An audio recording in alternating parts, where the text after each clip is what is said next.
Boomtown, what's going on, guys? So, it is B-Squared here. How are you guys doing? This is my first video for the DCG channel, so I hope you enjoy it. It is going to be a trash or pass. It is on the M82 weapon blueprint, the Frozen Chosen. Now, before we even get into this, the aesthetics of this weapon are stunning. I love them. I think they're absolutely gorgeous. I think that the attention to detail with the icicles on the barrel, on the scope, I think it works really, really well. That being said, I don't like using snipers. Unless I'm on multiplayer, and even then I'm not very good with them. So we're going to have a quick look through the attachments. If you want to pause the video at any point to have a look at it, feel free to. I'm not going to talk you through it too much. We've got a muzzle on it. We've got the combat recon barrel on it. We've got the 9-round magazine. Okay, again, that's beneficial. We've got the elastic wrap, which supposedly bumps up the aim down sight speed. Not to a noticeable degree, I'll be honest. And then we have the tac stock. The only major one there that I think would be genuinely useful if you are going to use the M82 at some point to go for the diamond, the plague diamond camo, and it's a semi-auto sniper, which is fantastic. I'll say it's fantastic. It's the best of a bad bunch, I'll be honest. Snipers and zombies, not many people play with them for a reason, because they take an absolute lifetime to fire, to aim, to reload. Okay, but again, because you have a 9-round mag on this, it's actually kind of okay, especially at the lower rounds. Again, the recoil is not great on it, but it is what it is. It's a sniper rifle, you expect to feel like a recoil. Surprised. I think that dimensional breaches occurring around the globe. But we're getting there. Of course, it comes back to this facility. Again, aesthetics of the gun, I think know it's better absolutely than most, Dr. stunning. Strauss. It looks even better Team in the light facility than it entrance did should be just on the ahead. wall. But as you just saw there, it's not actually, unless you get a headshot, it's not actually a one-shot kill on the early rounds, on round 1. Not even round 2, on round 1. It's not a one-shot kill on round 1 for a sniper rifle. Shotguns are one-shot kills all the way up to, I think it's like round 8 or round 9 or something. And again, I know it's like comparing chalk and cheese, comparing snipers and shotguns, but unless you're going for the dark ether camo, then there's not really much point running with sniper rifles unless you fancy a challenge and you enjoy pain. But like I say, it's just not something that I would use. We'll talk more about it once we've got it pack-a-punched and all of that sort of stuff, and how it fits in the context of sort of what I'm trying to do at the moment.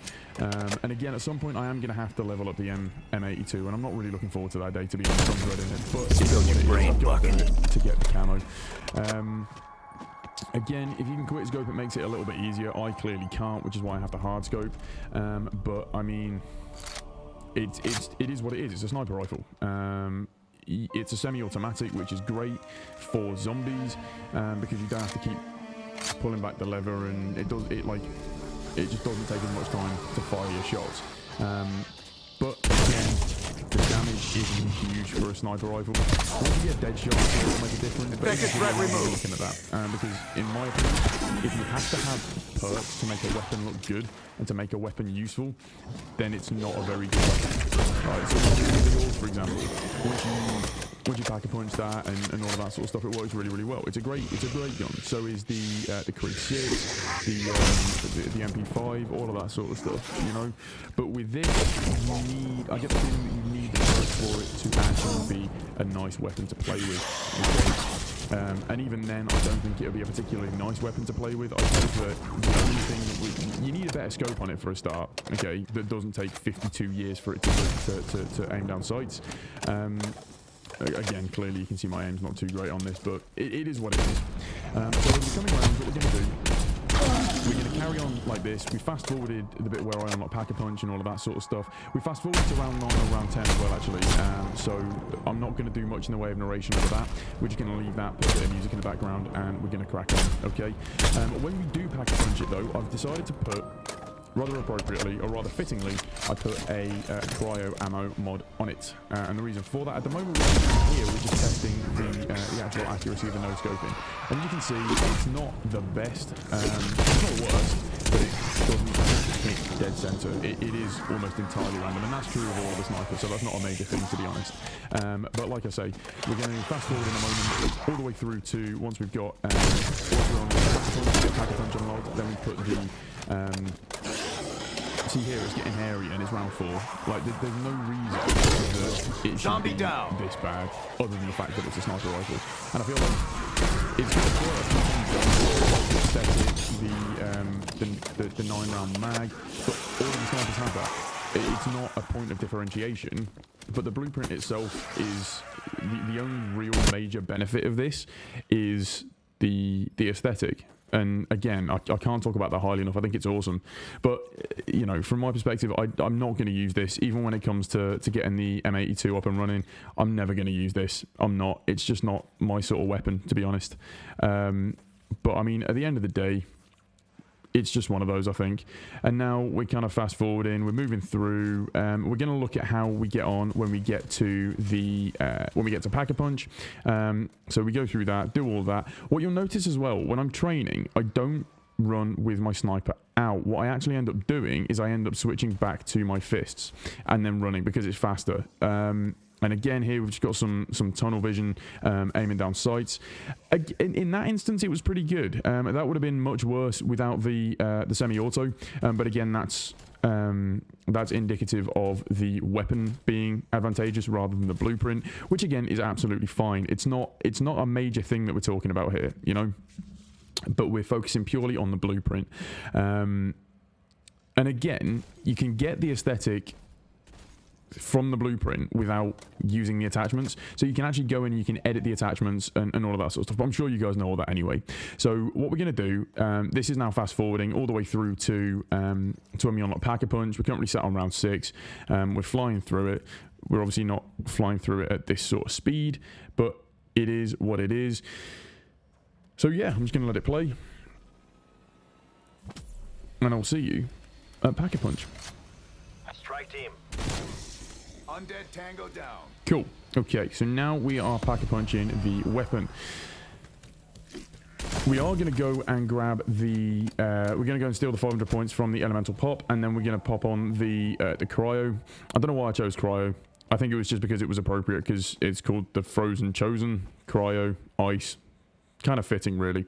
What we're going to see now is we're going to see how effective it is against the dogs. Now, I'm not the most attentive when I'm playing zombies, but what I did notice here is every time I had... So now that I've got the cryo weapon mod on, or the cryo ammo mod on the sniper, every time I hit a dog, it throws it. I don't know whether that's because the rounds are so much less. It's got a much higher likelihood of hitting in terms of the actual cryo effect itself. But what you'll see over the coming few rounds, it's still really difficult to actually hit the dogs because they move around that much. But that's just sniper rifles in general. That's not just the Frozen Chosen. Now, what we are going to see is the absolute abysmal demise of this weapon, and where snipers across the board are just going to fall down. But this one does in particular, because it's just one of those, and you can guess where I'm going with this, the megatons. The reason that I chose this map over the other one is for 2 reasons. One, because I'm confident with my running strats here, because I know where I'm going with this. I've not actually played that much Firebase Z, and I've definitely not played enough of it to be able to run effectively. I'm working on that at the moment. But like I say, fundamentally, I wanted to test this against the megatons as well, because the megatons are much more difficult to handle with the majority of weapons than the mimics are and the manglers are on Firebase Z. Even though all 3 now count towards the camos.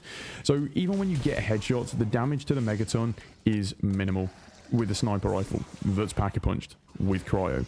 Like it's hard to see the benefit here.